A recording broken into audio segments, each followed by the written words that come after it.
कुणाला पोरगी देईन पण शेतकऱ्याला द्यायची नाही. मग देती कुणाला? बेकाराला देती का?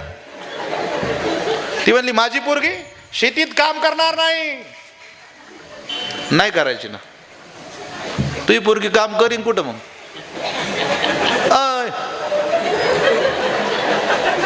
फेसबुकवर करीन का?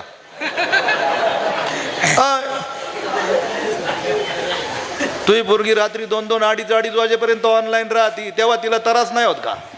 तिला म्हणा खुरपं घेऊन ऊस खोरा पेड्यावानी करू नको. उगा महाराज, काल मला एक बाई भेटली, ती म्हणली महाराज एखादा नवरदेव पहा ना माझ्या मुलीला. तिला म्हणलं महाराज जमन का? ती म्हणली तुमच्यासारखा एक. म्हटलं नको नको नको नको महाराज दोघांना पुरीच देत नाही, शेतकरी महाराज. महाराज तर नकोच म्हणतात. मग तिला म्हणलं तुला नवरदेव कसा पाहिजे? ती म्हणे कुठं तरी चिटकेल पहा ना. म्हणलं वायरीला चिटका